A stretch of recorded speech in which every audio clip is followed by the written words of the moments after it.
Thank you very much for allowing me to be here and speak. I appreciate everybody in this room. My name is Sean Carnell, 41 years old, 100% permanent total disabled veteran. I want to say thank you to Sean and Al, and also Jeff and Leah for inviting me here today. To tell my story how cannabis saved my life, and more importantly, lets me live a less painful life. I have a lot of injuries. I have a service dog that's not here right now. He's a Great Dane. He would be knocking his tail all over every bottle, and he would not know what to do with all these people and all this, it would just be sensory overload. 2003 was the beginning of some of my horrible injuries.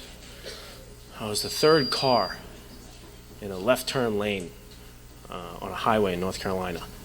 And first car went, second car went, third car. I still remember what that horn sounds like. 70 miles an hour. Dog was in the front seat, American Foxhound. Got thrown across my face into an oncoming car. Killed that dog. Got out of that car. That would result in a traumatic brain injury where I had a 3-carat rock in my head for 3.5 weeks. No sleep, vision problems. These aren't sunglasses, they're prescriptions. Sometimes these lights throw me off. After that, I was on a board for about 9 hours. I guess the protocol now is to get through off as quick as possible. To this day, I'll get into my injuries here in a minute. I live a very pain-filled life. You see me doing this a lot, and, it stinks. But what you focus on is this, the smile. That was a really gnarly accident. I was young, I shook it off, and I came home. And that's where a lot of veterans struggle with that transition. I became a peer support specialist later on in life because of that transition. I would be home for about 2 months. I was coming home from work. I'm in my truck. You know where this is going? 1 mile from my house, I hit a tree. I tapped on the brakes. It was lightly raining. Nothing crazy. Thank God that tree was there because I would have went into the house. I remember my father, it was probably one of the worst days of his life, getting the police come up to the house, Mr. Carnell, your son's been in a horrible accident, been med flighted. They had to cut that truck from the seat back. I had a neighbor, thank God, that held my head. Still to this day, never met him. Hopefully I do, God. I know I'll see him someday. He said my neck looked like a rubber band. It definitely feels like a rubber band. That accident would put me on my couch for about 2 months. Boston Medical settled, thank you for not giving me a wheelchair to leave the hospital. My father had to carry me. And that was horrible. So I lost my truck. I'm injured. I can't move. At the time, I'm going through a divorce, just coming out of the military. My ex-wife and I get along great now. We have a 17-year-old getting A+. She's awesome.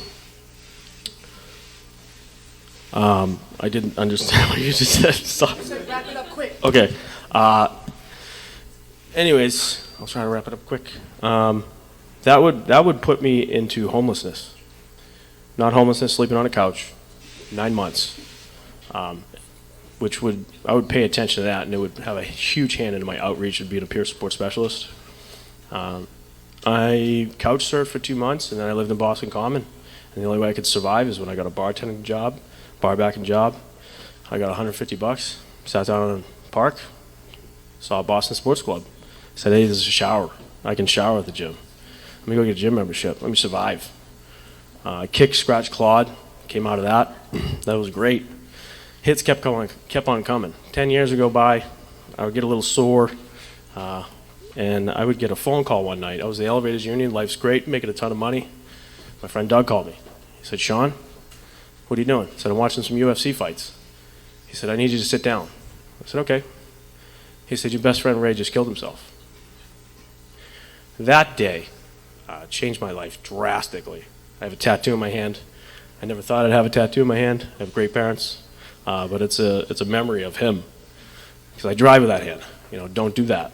Don't go down that road. A lot of us veterans are struggling with that suicide epidemic. And I was drinking. cover the pain, cover the mental pain, cover all this. I would start going down a therapy road because I wanted to find my peace. And the longer I would go down therapy, I'd start peeling away some layers. Aggravation, resentment, this, that, the other.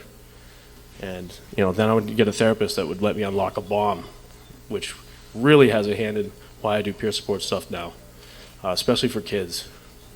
I would end up telling that therapist, hey, my brother raped me. This was ridiculous, getting molested.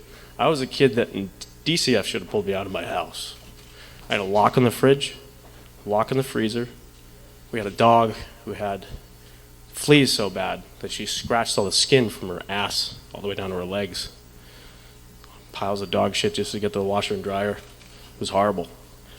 But through that, I would start to find my soul again. And then I would start to get into groups, help other veterans. A lot of us go through a lot of stuff that we never get to speak about. And some of my friends in this room have seen me in a different place and time, just stressed, making mistakes. Then I would find cannabis through some of those therapy sessions, through a few veterans, and cannabis would start saving my life, along with Leia's wife. I don't really smoke. I'm an edible person. And I know, I'm good. So I would really find my smile where a lot of veterans didn't, through cannabis. And as I stand here before you, just a list of injuries that I have to deal with every day.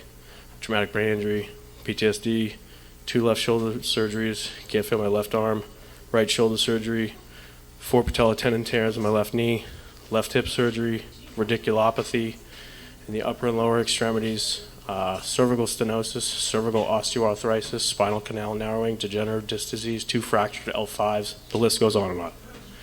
So I am very happy to be here with this group of individuals. I'm very proud of Leia.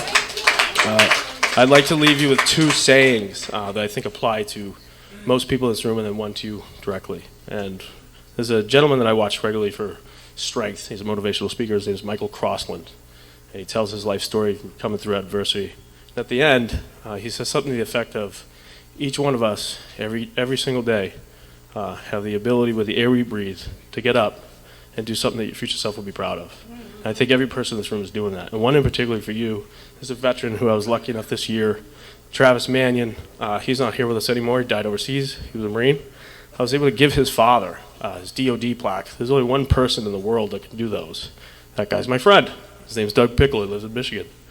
And Travis had a saying when he was overseas all the time. And before he went to his last firefight, he said it again to his platoon.